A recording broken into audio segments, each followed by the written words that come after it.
Wassalam kita ucapkan kepada ibu kita Bapak Ibu Samsul Hadi, kemudian para orang tua kita, Bapak Mahmudi, Bapak RT 06, Bapak Sarmili, dan juga para ibu yang alhamdulillah hadir pada malam hari ini.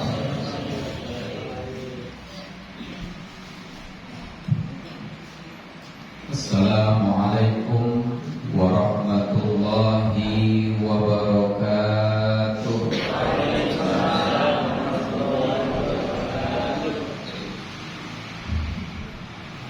Alhamdulillahilladzi arsala rasulahu bil huda wa dinil haqq liyudhhirahu ala dini kullihi wa kafa billahi shahida. Asyhadu an la ilaha illallah wahdahu la syarika lah wa asyhadu anna Muhammadan abduhu wa rasuluhu la nabiyya ba'dah. Allahumma salli wa sallim wa barik ala sayyidina Muhammad wa ala alihi wa ashabihi wa mawalah wa man ittaba'a hudah ila yaumil qiyamah wa sallim tasliman katsira. Amma ba'du. Rabbi a'udzu bika min hamazatis syayatin wa a'udzu bika rabbi ay yahdurun. Rabbi shrah li sadri wa yassir li amri wahlul 'uqdatam min lisani yafqahu qawli waj'al li waziran min ahli walhamdulillahi rabbil alamin. Qalu subhanaka la ilma lana illa ma 'allamtana innaka antal alimul hakim. La haula wa la quwwata illa billahil aliyyil azim. Hadratal mukarramin wal mukarramat, para asatidz wal ustadzat, para hujjaj, para tokoh, para sesepuh, terkhusus kepada Ketua DKM Musholah Al-Muhajirin Bapak Ali Herlangga beserta segenap pengurus,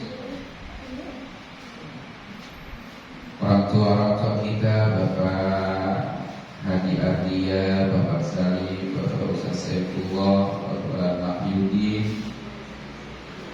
Bapak RT 06, Bapak Samili, para bapak, ibu, hadirin, hadirat, mohon maaf saya tidak sebutkan satu persatu yang seluruhnya tanpa terkecuali yang selalu diberkahkan dan dimuliakan Allah Subhanahu wa ta'ala. Alhamdulillah wa syukru ala ni'amillah di kesempatan malam hari ini kembali kita hadir dan dihadirkan oleh Allah dalam nuansa silaturahmi dan ibadah thalabul ilmi yang biasa kita lakukan setiap malam Rabu di tempat ini. Mudah-mudahan silaturahmi yang tak bosan-bosan kita kerjakan selalu membawa keberkahan buat kita semua. Berkah ilmu, berkah iman, berkah umur, berkah rezeki, dan berkah-berkah yang lainnya, sehingga keberkahan yang kita rasakan sekarang ini menjadi wasilah, menjadi manifestasi. Nanti suatu saat kita pun akan diberkahkan kembali oleh Allah di saat kita disilaturahmikan di dalam surganya. Dan mudah-mudahan kumpulnya kita sesuai dengan rencana. Kita ingin sedikit mengenang dan mengambil pelajaran dan qudwah hasanahnya dari Nabi yang paling mulia di antara Nabi yang mulia, makhluk yang paling sempurna di antara makhluk-makhluk Allah yang sempurna, yaitu Nabiuna Muhammad sallallahu alaihi wasallam. Dan kumpulnya kita di tempat ini memperingati kelahirannya karena kita cinta dan sudah dicintai oleh Rasulullah sallallahu alaihi wasallam. Saya katakan ini makhluk yang paling mulia di antara makhluk yang mulia, Nabi yang paling mulia di antara nabi-nabi yang mulia, sehingga kelahirannya masih dirayakan kendati pun orangnya sudah tiada. Satu bukti keagungan dan kebesaran beliau ditandai dengan orangnya sudah tidak ada, tapi yang dirayakan adalah kelahirannya. Biasanya orang yang kalau udah meninggal, yang dirayakan apanya? Kelahirannya atau kematiannya? Kematiannya. Tapi Rasulullah SAW ya, ternyata memang terlahir dan masih ada di kalangan kita. Syariatnya, ajarannya, syafaatnya ini masih kita butuhkan. Maka selaku hamba dan umat beliau, alangkah naibnya kalau seandainya tidak mengagungkan dan tidak memuliakan sosok makhluk yang paling mulia di dunia ini, yakni Nabi Muhammad sallallahu alaihi wasallam. Hadirin hadirat rahimahullah, Rasulullah dinyatakan sebagai makhluk yang paling mulia dan paling sempurna karena beda dengan makhluk-makhluk biasa.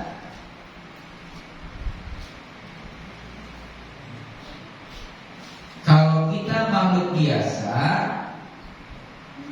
melakukan ibadah ya biasa-biasa aja.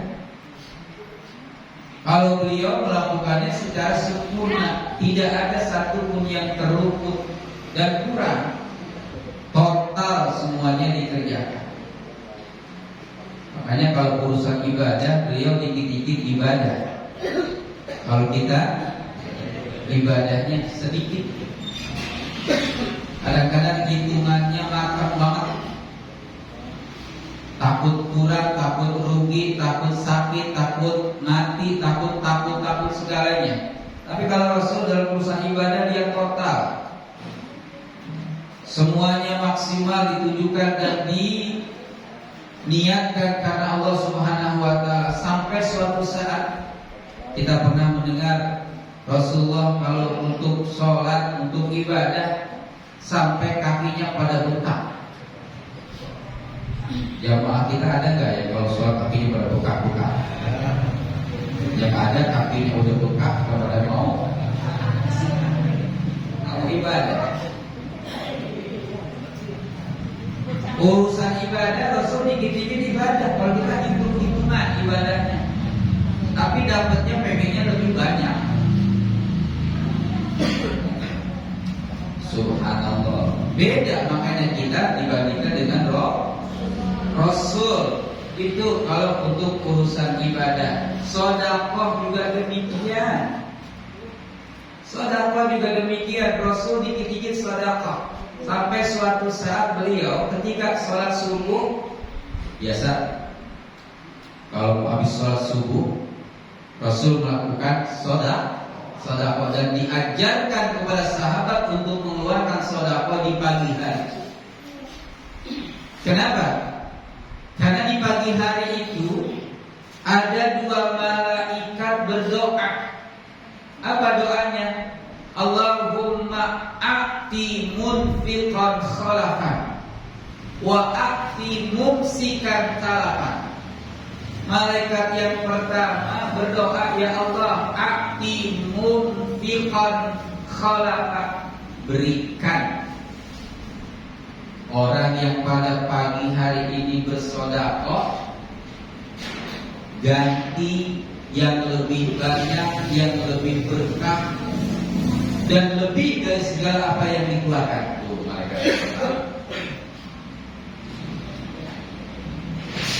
malaikat yang kedua berdoa, Allahumma a'ti mumsikan talafat. Ya Allah, berikan kepada mereka yang menggenggam, yang enggan, yang memegang itu hartanya, tapi tidak diberikan untuk sedekah yang dipegang, yang disimpan, yang digenggam, talafat, rusak semuanya. Ini pagi hari aja ada dua malaikat berdoa. Yang satu memohon kepada Allah biar mereka menginfakkan apa aja yang mereka miliki, baik harta, tenaga, pikiran, ilmu di pagi hari. Berikan ganti yang lebih jauh. Berikan ganti yang banyak ya Allah. Berikan ganti yang lebih berkah, biar supaya kebaikannya terus bertambah dan terus bertambah. Sementara satu malaikat berdoa, ya Allah, Allahumma a'ti mumsikan talafat. Berikan atau jadikan orang yang tidak mau berinfak pagi hari ini, baik hartanya, tenaganya, pikirannya, ilmunya, talafat, kerusakan atau kebinasaan. Na'udzubillah. Ini doa malaikat. Makanya Rasul nggak pernah dia absen. Setiap subuh selalu berinfak dan mengajarkan para sahabat. Suatu saat beliau lupa nggak nyisihin satu atau beberapa dirham di saku bajunya atau gamisnya. Ketika dia mau mengeluarkan uang di saku gamisnya, uang nggak ada. Ya. Pada suatu saat ketika nggak mendapatkannya, dia langsung bilang, "Inni dirhamun fil bait." Saya punya satu dirham di rumah. Artinya apa? Nggak sempat mengeluarkan. Niatnya untuk bersedekah itu tidak lepas. Mulianya Nabi. Ya. Kalau beliau itu sudah maksum, sudah terjaga dan terbebas dari siksa api neraka, tapi urusan ibadah paling nomor satu. Tapi kalau bukan untuk ibadah, para bapak, ibu, hadirat rahimakumullah, Rasul mengerjakannya selain ibadah sedikit, ya, kayak makan, tidur, ya. Kalau makan beliau dikit, kalau kita dikit-dikit makan, bangun tidur makan, nganter bocah sekolah makan, ya, berangkat ngaji majelis taklim makan, pulang ngaji makan, mau berangkat arisan makan, sore makan, mau tidur makan mulu. Rasul urusan makan, tidur dan lain sebagainya sedikit, Pak. Makanya beliau sering berpuasa. Dan isyarat Rasul kalau makan dia menggunakan 3 jari. 3 jari tuh. Kalau kita makan berapa jari? 5. Masih kurang 5 jari, pakai jari yang kirinya lagi. Dikopol-kopol dipegang sama tangan kiri. Kopol-kopol lagi ditaruh di kantongnya. Ya, dikopol-kopol ditaruh di tasnya. Masya Allah. Ya, ini kita nih kalau dibandingkan dengan Rasul belum seberapanya. Ibadah yang kita lakukan gak seberapa dibandingkan dengan ibadah yang Rasulullah kerjakan. Marah, Rasul gak pernah marah. Tapi kalaupun marah, beliau itu mengandung hikmah. Tuh beliau. Bahkan bercandanya Rasul gak pernah kelewatan. Bercandanya Rasul itu mengandung pelajaran nasihat yang sangat luar biasa. Dalam sebuah riwayat ada nenek-nenek datang kepada beliau, "Ya Rasul, saya sejak sejak masuk Islam dan mengikut kepada ajaranmu. Ya, setiap saat saya beribadah, sholat nggak pernah tinggalkan, sedekah pun terus nggak pernah luput, puasa belum pernah belum pernah ketinggalan, belum pernah tertinggal sedikit pun dan satu hari pun. Kalau saya boleh tanya ya Rasul, mana tempat yang cocok buat saya, atau berhakkah saya masuk surga ya Rasul? Apa jawab Rasul? Sambil bercanda dan nyindir, nenek enggak akan masuk surga. Nangis meraung-raung gitu nenek, percuma kalau gitu saya ibadah dari kecil, ya, dari balik, dari sampai saya menerima hidayah masuk ke dalam agama ya Rasul, saya kerjakan semua perintah Allah, saya jauh segala larangannya, tidak ada kesempatan bagiku masuk ke dalam surga. Menangis hampir putus asa. Padahal Rasul bercanda. Ya. Kenapa demikian? Kata Rasul, di surga itu nggak ada nenek-nenek.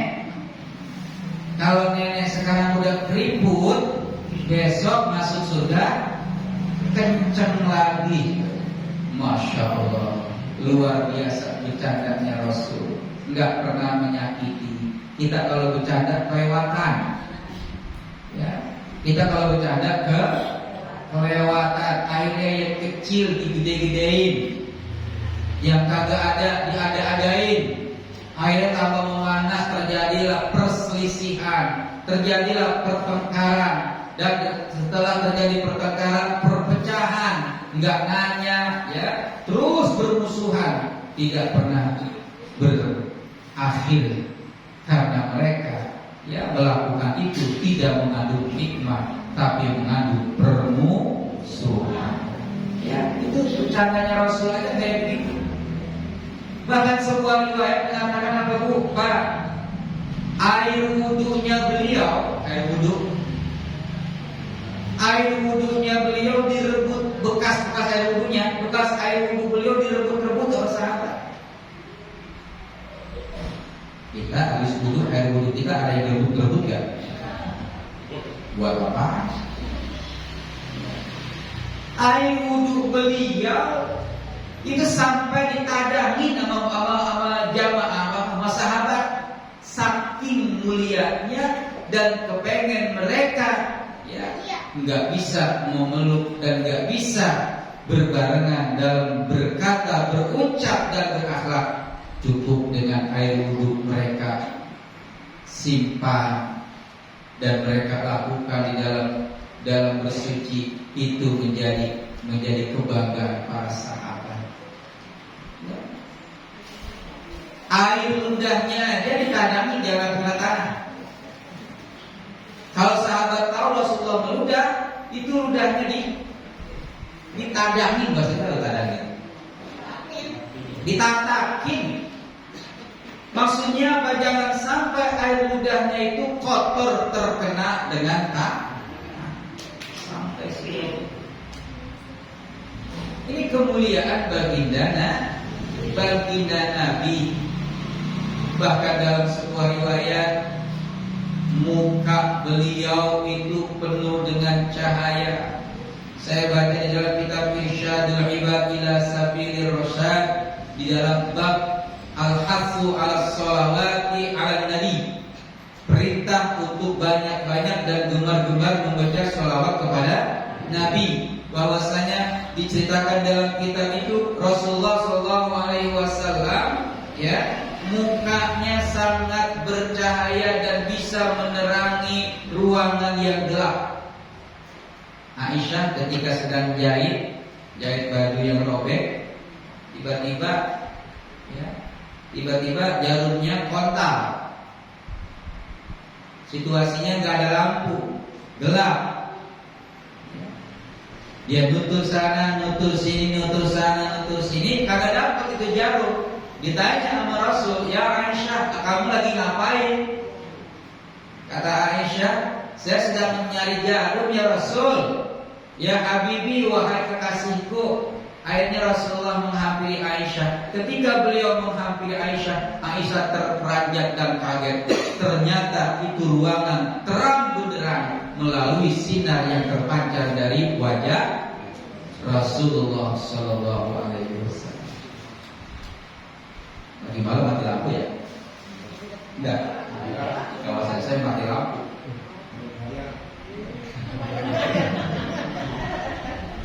Kawasan saya mati lampu semalam tuh, lumayan ya. Lagi gelap-gelap gitu, mati lampu. Kira-kira wajah bapak ibu bisa nerangin yang kamar yang gelap nggak kira-kira? Jangan-jangan kamarnya kedatangan kita makin gelap. Ini luar biasanya Rasul. Ini Rasulullah Shallallahu Alaihi Wasallam. Bahkan arok itu artinya itu artinya keringat beliau, kalmis, harumnya, baunya seperti minyak khas.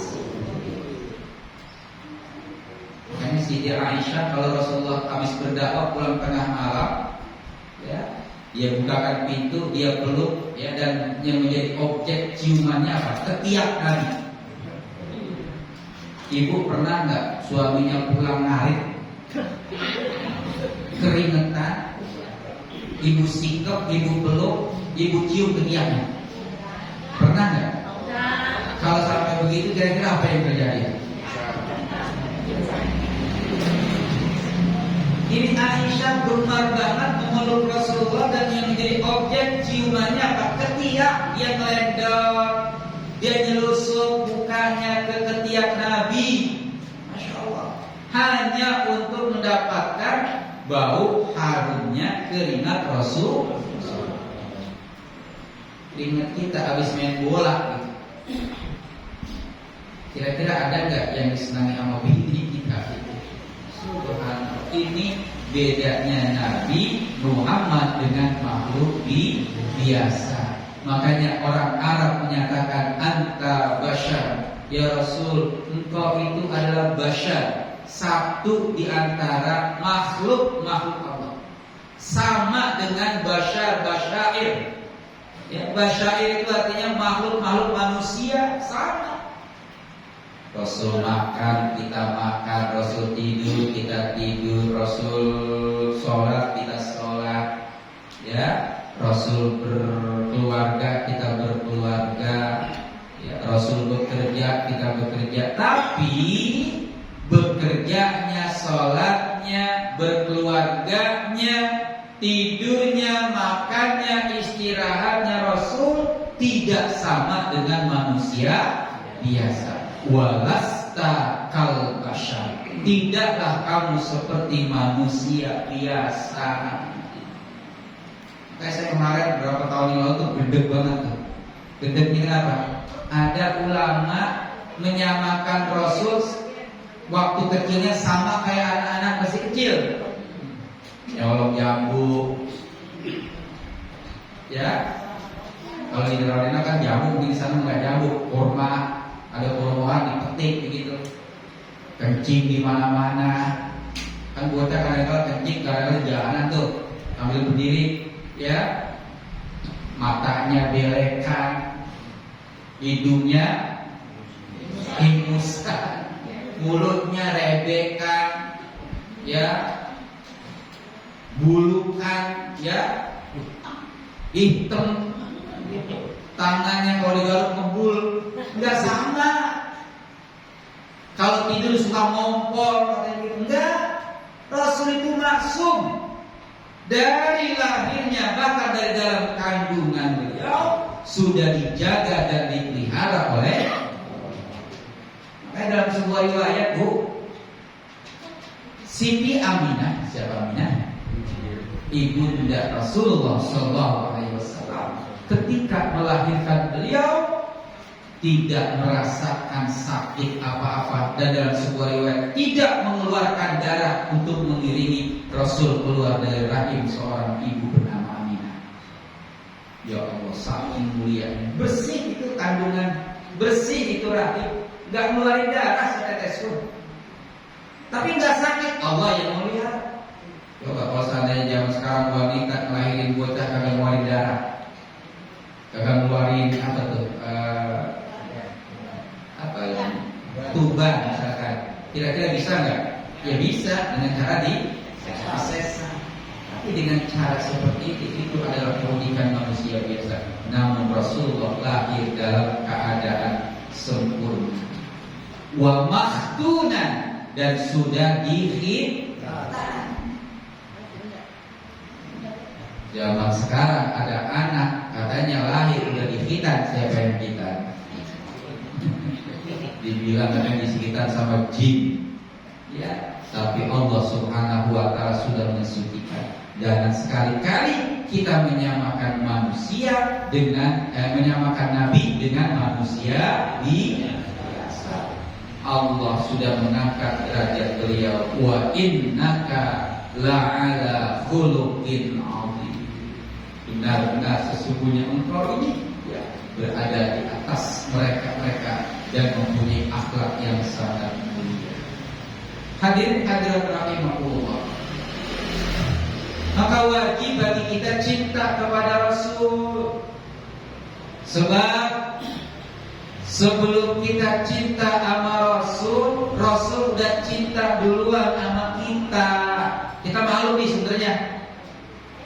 Kalau ditanya cinta enggak sama Rasul, cinta. Cintaan mana sama HP? Ditanya cinta mana dengan uang, cinta uang atau cinta Rasul? Ya. Kalau kita berbicara masalah cinta, seharusnya kita lebih cinta kepada Allah dan kepada Rasulnya ketimbang cinta kepada yang lainnya. Sebab kenapa? Sebelum kita mencintai beliau, beliau sudah terlebih dahulu cinta sama kita, sayang sama kita. Bapak Ibu buka dari surah At-Duha ayat 5. Apa bunyinya? Kau bilang ini lupa. Wala sawfa yu'tika rabbuka fatarda. Apa artinya? Pasti Allah akan memberikan kepada kamu apa aja ya Rasul. Allah akan menyempurnakan apa aja ya Rasul. Allah akan memberikan apa aja ya Rasul. Fatardo, asal kamu senang. Bayangkan coba Pak, Allah udah nantang kepada Rasul. Rasul, apa aja yang kamu mau? Ya, jangankan yang kamu minta, yang kamu kagak kamu minta akan aku berikan semua. Asal kamu senang. Kalau kita kan menyenangin bocah nangis, dikasih apa? HP. Bocah senang, nangis dikasih HP diem. Tuh bahasa senang. Rasulullah SAW ketika di challenge sama Allah dengan wala sawfa yu'tika rabbuka fatarda. Ya Rasul, apa aja yang kamu mau akan aku berikan. Fatardo, asal kamu senang. Bapak Ibu kalau ditawarin begitu mau minta apa? Apa? Bu, Ibu pernah gak ditawarin sama suami? Mama mau apa? Apa aja yang mau akan papa berikan, asal mama senang. Apa minta apa? Gak pernah?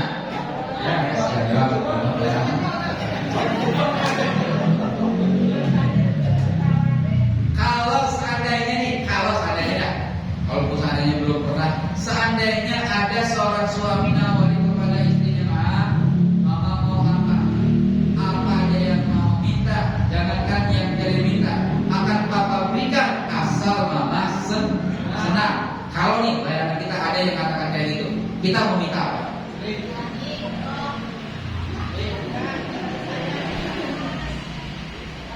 Bapak kalau seandainya ditawarin sama istri, Pak, Bapak mau apa? Mama akan izinkan, akan berikan, asal Bapak senang. Minta apa?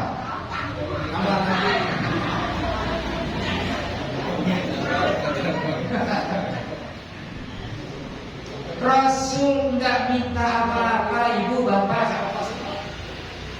Rasul nggak menuntut apa-apa dari tantangan yang Allah tantangkan kepada beliau. Wala saufa yu'tika rabbuka fatarda. Rasul nggak minta emas, Rasul nggak minta dunia, nggak minta dinar, nggak minta dirham, nggak minta uang, nggak minta jabatan, nggak minta apa-apa, nggak minta sama sekali. Tapi yang diminta oleh Rasul apa? Ya Allah, perkenankan aku bisa kumpul bersama umatku di dalam surga-Mu ya Allah. Subhanallah. Ini bukti bahwasanya Rasul itu sangat cinta kepada umatnya. Keluarganya nggak disebut, istri-istrinya nggak disebut, anak-anaknya juga nggak disebut, sahabat nggak disebut, tapi yang disebut siapa? Ummati, ummati, umatku, umatku, perkenankan ya Allah, nanti aku bisa kumpul bersama umatku di dalam surga. Itu permintaan Rasul.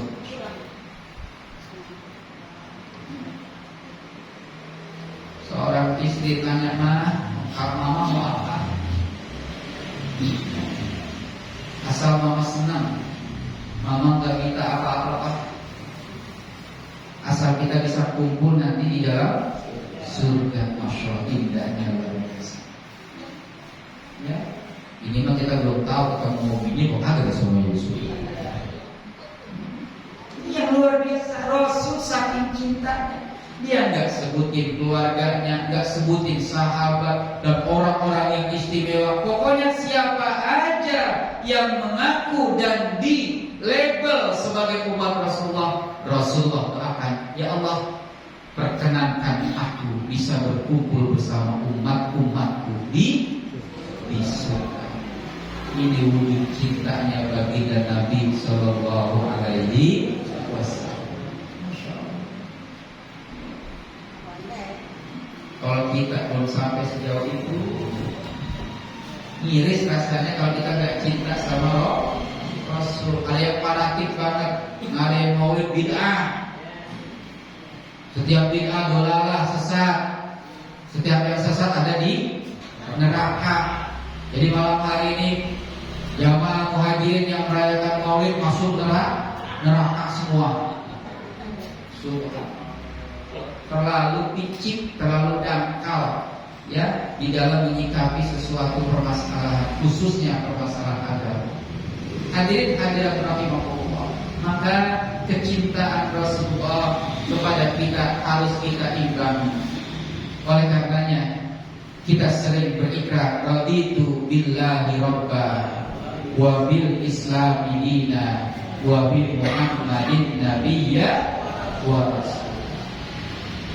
Kita udah berikrar di setiap saat, ya, raditu, aku telah ridho, aku telah rela, ya.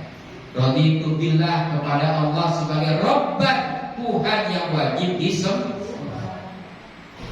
Wabil islami dina, sudah kita ridho Islam sebagai ajaran yang wajib kita anut ajarannya. Wabi Muhammadin nabiyya wa rasulah, dan sudah kita ridho Nabi Muhammad adalah sebagai seorang nabi dan seorang rasul. Kalau kita udah berikrar dengan tiga hal tersebut, wajib alaihi, wajib bagi setiap muslim atau orang yang beriman, ayyakuna muqtadiyan lahu, wajib mencari dan menjadikan Rasul sebagai qudwah. Apa qudwah?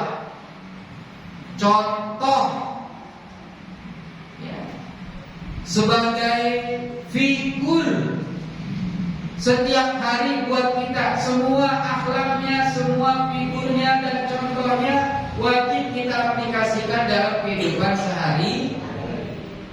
Zaman sekarang banyak orang nyuruh atau mengasih contoh tapi gak jadi contoh, gak pernah ngasih contoh. Bukan figur yang harus diikuti. Maka Nabi Muhammad SAW tidak pernah melakukan sesuatu perbuatan atau tidak pernah menyuruh umatnya untuk melakukan sesuatu perbuatan kecuali dirinya sudah mengerjakan. Kadang-kadang kan orang tua mohon maaf nyuruh anaknya ke masjid, terus orang ke masjid, bapaknya berangkat ke Empang, ya, suruh ngaji, orang tuanya main HP baik, ya. Bagaimana menjadikan figur, bagaimana menjadikan contoh yang baik, bagaimana anak bisa berkaca dan memetik pelajaran dari apa yang dicontohkan orang tuanya. Kenapa? Karena anak kita itu sebagai kaca cermin buat kita. Pernah ada sebuah berlelucon ya, ini kisah nyata, cerita kepada saya, Ustaz, suatu saat TV saya rusak, remote-nya rusak, ya, remote-nya rusak. Akhirnya saya nonton TV untuk mengganti channel pakai kaki, sambil tiduran pakai kaki. Anak saya ngikut-ngikutan ganti channel televisi pakai kaki. Itu anak sebagai cermin buat kita semua. Ya, maka Rasulullah SAW ini mencerminkan dan memberikan qudwah kepada kita setiap saat. Banyak sekali qudwahnya. Contoh, suatu saat di pagi hari Rasulullah sedang bersantai-santai duduk di depan teras. Ya, Aisyah menyuguhkan baginya satu roti atau satu potong roti. Ini qudwah yang sangat luar biasa. Ketika diberikan sepotong roti, apa yang dilakukan oleh Rasul? Sebelum saya cerita, kalau bapak disuguhkan sepotong roti sama istri, apa yang bapak lakukan, Pak? Dimakan langsung semuanya atau bagaimana?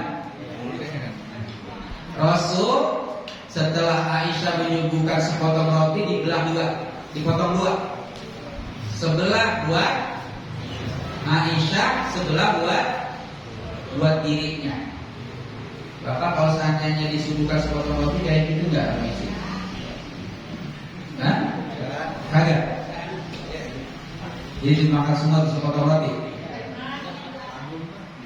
Ini qudwah nih, pelajaran baik buat kita semua. Dan setelah dibagi dua, tiba-tiba ada pengemis datang, ya Rasul, saya mau roti yang engkau pegang itu. Masya Allah. Akhirnya itu sepotong roti yang udah dipotong bagi dua, tinggal sebelah roti dibelah lagi bagi dua oleh Rasul. Seperempatnya buat pengemis, seperempatnya dia makan. Kira-kira kita bisa nggak melakukan seperti itu? Enggak. Ini qudwah yang sangat luar biasa. Rasul nggak pernah marah, Rasul nggak pernah tersinggung, bahkan selalu ngalah, nggak pernah nyalain siapapun orangnya. Sampai suatu saat Rasulullah pulang berdakwah kemalaman, dia mau tidur di dalam rumah, dia ketuk pintu, nggak ada jawab. Dia ucapin salam, assalamualaikum, nggak ada jawaban. Dia ucapin salam yang kedua, agak rendah volumenya, nggak ada jawaban. Dia ucapin yang ketiga, ya lebih rendah lagi suaranya. Kalau kita kan beda, ucapin salam sekali kagak kejawab, salam yang kedua volumenya lebih kecil, lebih rendah, lebih kencang. Kalau ada jawaban yang ketiga lebih kencang lagi. Kalau ada jawaban pintu diapain? Disedot. Rasul ini qudwahnya luar biasa. Dia salam 3 kali salam kagak ada jawaban. Dari salam pertama, kedua, ketiga, volumenya semakin rendah. Dan agama mengajarkan kepada siapa aja saja kita bertamu, jangankan kepada orang lain, kepada keluarga. Kalau seandainya memang gak ada jawaban, 3 kali salam, jangan memaksa untuk bertamu. Assalamualaikum, gak ada jawaban. Assalamualaikum, gak ada jawaban juga. 3 kali assalamualaikum, gak ada jawaban. Kata Rasul apa? Ulang. salam 3 kali nggak ada jawaban dari jendela. Assalamualaikum. Assalamualaikum lagi. Nggak ada jawaban juga ke dapur. Pintu dapur. Assalamualaikum. Nggak ada jawaban juga. Nongol. Padahal agama udah ngajar ini etika kita bertamu. 3 kali ngucapin salam tidak ada jawaban. Memang kebutuhannya besar banget. Kalau besar pengen mutlak. Jadi kudu harus ketemu, kudu harus ada. Memang salamannya sampai berkali-kali, lebih dari 3 kali. Masya Allah. Ini kudu. Rasul ada ketika dia mengucapin salam 3 kali. Yang pertama, kedua, sampai ketiga itu volumenya semakin kemari semakin rendah. Assalamualaikum, nggak ada jawaban. Yang kedua, Assalamualaikum. Yang ketiga, Assalamualaikum. Itu Rasul kalau mengucapin salam tidak ada jawab. Semakin kedua, ketiga itu semakin rendah volumenya. Beda sama kita. Ini qudwah. Ini yang wajib kita contoh dan kita ikuti dalam kehidupan kita sehari-hari. Sampai suatu saat beliau gak ada jawaban 3 kali salam, apa yang beliau lakukan? Tidur di depan pintu di teras rumahnya. Kita para suami kalau gak dibukain pintu, tidur di mana? Tidur di mana? Masih alhamdulillah kalau berdua.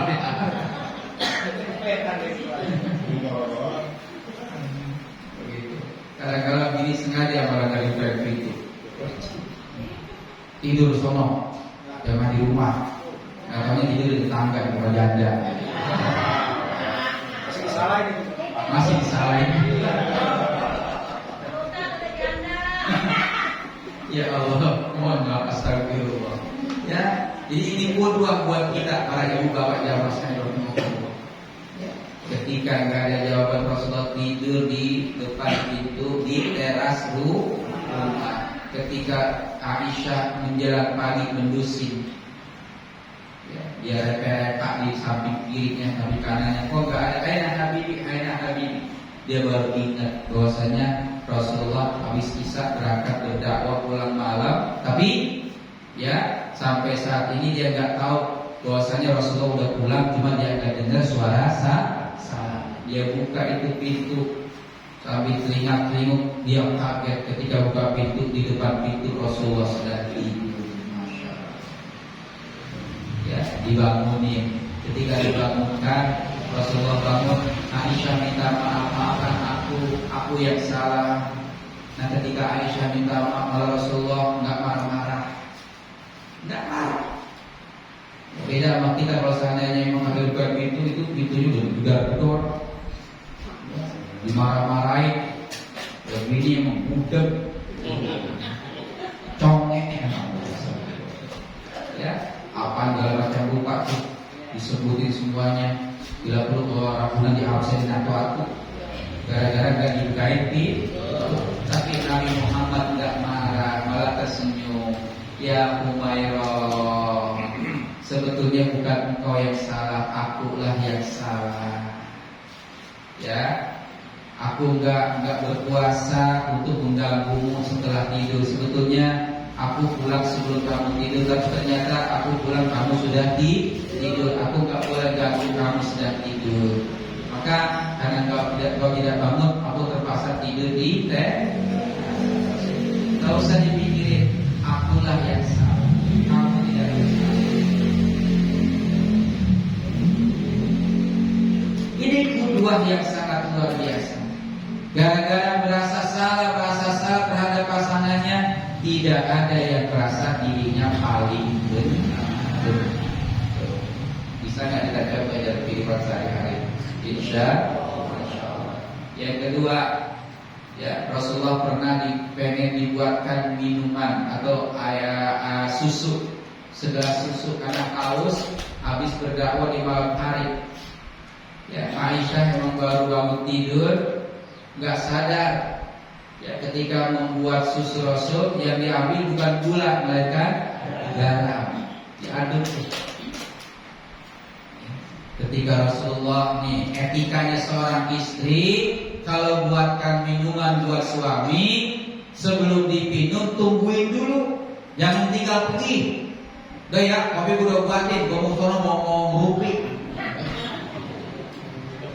Etikanya seorang istri sebagai qudwah kalau nyiapin makanan minuman sama suami, apa aja bentuknya, makanan, nasi atau lainnya sebagainya, hidangan tungguin dulu. Setelah suami menikmati, ntar komennya apa gitu.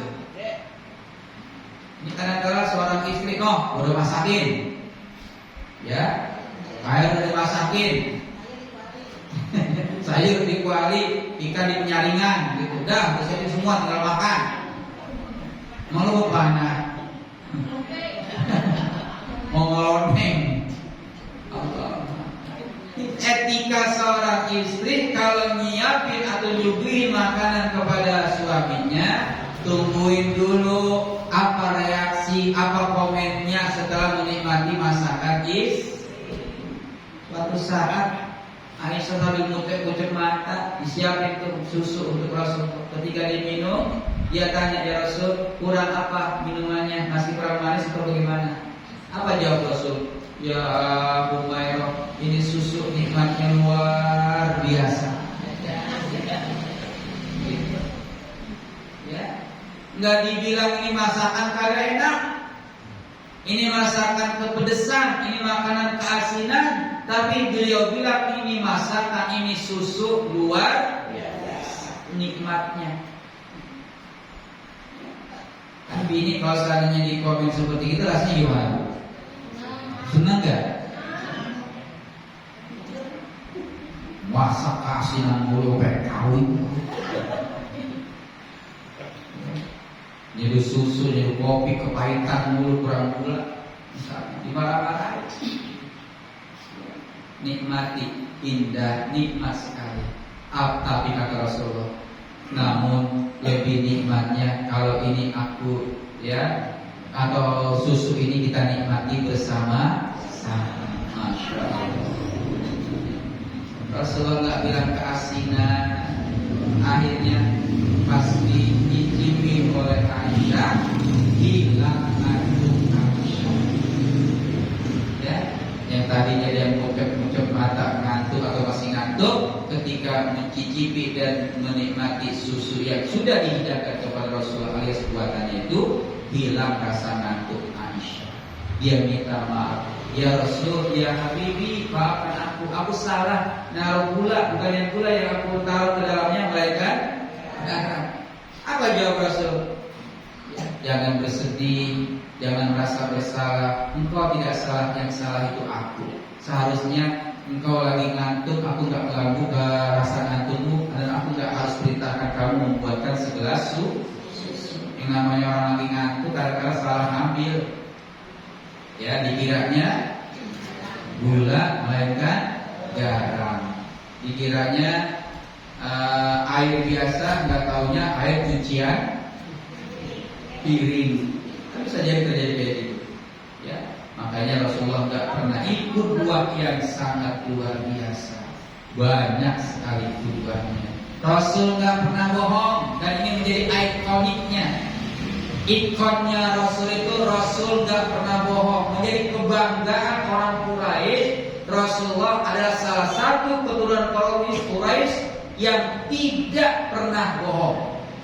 Dan pamannya sendiri Abu Thalib sangat berbangga dan berbahagia bahwasanya makadzaba Muhammadun qat. Nabi Muhammad itu gak pernah bohong. Inilah kebanggaan dari ikonnya orang kafir Quraisy atau orang suku Quraisy. Yang kagak pernah bohong adalah Nabi Muhammad. Ini qudwah buat kita semua selaku umatnya, supaya selalu bersifat dan bertindak jujur. Jangan bohong, jangan bohong. Ya, namun sayang orang kafir Quraisy tidak menerima Nabi, ya, bukan karena sosoknya, melainkan ya kepada apa yang dibawa oleh Nabi. Ya. Orang-orang kafir Quraisy senangnya luar biasa sama Nabi Muhammad. Kenapa senangnya? Karena Nabi Muhammad gak pernah bohong, jujur. Orang kalau jujur disenangi oleh siapapun. Tapi yang tidak disenangi apanya? Yang dibawa olehnya. Nabi Muhammad membawa kebenaran, jadi agama Allah. Inilah yang dibenci oleh orang-orang kafir Quraisy. Namun secara fisik, secara sosok, orang-orang Quraisy sangat respect dan respon kepada Rasulullah karena kejujurannya. Jujur ini merupakan qudwah yang luar biasa. Yang pertama. Yang kedua, wa ayyakuna muksiran bis sholati alaihi, banyak bersolawat. Lagi susah solawat, lagi senang solawat, ya lagi sakit bersolawat, lagi sehat solawat, punya duit bersolawat, nggak punya duit tetap bersolawat. Kadang-kadang senang bersolawat lagi punya duit doang, agak punya duit gerak bersolawatnya. Ya. Solawat itu akan menambah kenikmatan buat kita. Yang susah jadi senang dengan solawat. Yang lagi sedih akan gembira. Bisa jadi yang punya hutang akan dimudahkan cara membayar hutangnya. Masakan ya diiringi dengan bacaan solawat itu nanti akan menambah kenikmatan. Masakan merasa nikmat dan merasa enak bukan karena resepnya ibu bapak mama, tapi karena ada suasana hati. Ibu masak tapi lagi gerundel deh. Itu asam, saya asam misalnya asam rasanya jadi apa? Sebetulnya nikmatnya masakan itu bukan ditandai dengan resepnya. Resepnya apa sih? Tapi nikmatnya sesuatu itu karena ada suasana. Kalau hati kita sedang senang, hati kita sedang gembira, hati kita tidak ada masalah, ngerjain apapun nikmat, masak apapun enak, dan menikmati sesuatu apapun terasa lezat. Kalau suasana hati kita lagi senang. Jadi sebenarnya nikmatnya makanan itu bukan karena ditandai dengan resep, bukan suasana hati. Resepnya bagus, tapi suatu hatinya lagi galau, bisa jadi makanan malah tambah amburadul. Ya, begitu. Maka banyak-banyak baca selawat lagi mengundang sambal. Allahumma sholli ala Muhammad. Ya Rabbi salli alaihi wasallim. Nah, insyaallah sambelnya tambah nikmat. Nah, suami berulang-ulang pada selawat. Allahumma sholli ala Muhammad. Ya Rabbi salli alaihi wasallim. Jadi pada selawat insyaallah cepat pulang. Kalau ini menjadi doa buat kita, banyak baca sholawat. 1 kali sholawat dalam hadis dibahas kebaikan 10 kali baca orang sholawat. 10 kali baca sholawat dibahas sampai kebaikan 100 kali. 100 kali baca sholawat, pernah nggak baca sholawat 100 kali? Rasulullah janji dalam sabdanya, kutiba lahu, dia dicatat di hadapan baina aini, baik hadapan mata kepalanya sendiri. Ya. Apa yang dicatat? Bara'atun minan nifaq. Dibebaskan dia dari bahaya kemunafikan. Bahkan dari kefakiran insyaallah. Bukan kemunafikan. Wa askanahu yaumal qiyamati ma'asyuhada. nanti dia akan dikumpulkan pada hari kiamat bersama para syuhada. Di mana tempatnya para syuhada? Di surganya Allah. Baca sholat. Ya. Yang ketiga, wa ayyakuna muttabi'an bisunnati, ikuti sunnah Rasul. Kemarin saya bicarakan di topik ikuti sunnahnya Rasul itu gak usah yang susah-susah dah. Sholat tahajud kan berat. Kalau belum bisa kerjakan sholat tahajud, udah ya ringan-ringan baik. Sholat duha masih berat, sholat tasbih masih berat, udah gak usah lagi terobsesi untuk melakukan yang berat-berat. Cari yang ringan-ringan aja. Apa yang ringan? Nih, kalau minum pakai tangan kanan. Biasain. Jangan minum pakai tangan kiri, makan pakai tangan kiri. Ya, meskipun keyboard dianya, tetap fungsi kanan itu utama untuk melakukan perbuatan. Pakai baju, pakai celana, pakai kaos, pakai apapun bentuknya, sendal, sepatu, kaos kaki, mulai dari anggota bagian kanan. Tuh, yang rendah-rendah aja. Ya, jangan kaki kiri dulu, bagian sebelah kiri dulu, udah yang ringan-ringan.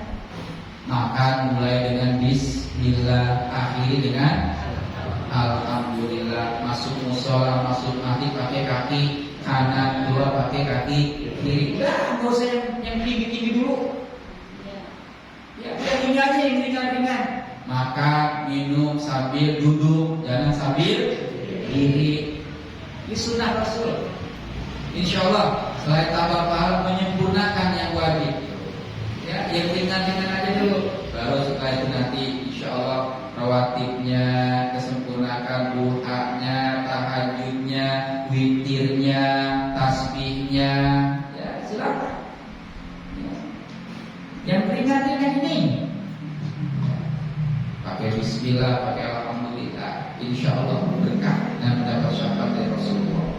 Ayyakuna muttabi'an bisunnati. Yang ketiga, yang keempat ringan aja. Yang keempat, ayyakuna muhibban li ali, cinta kepada keluarga Nabi.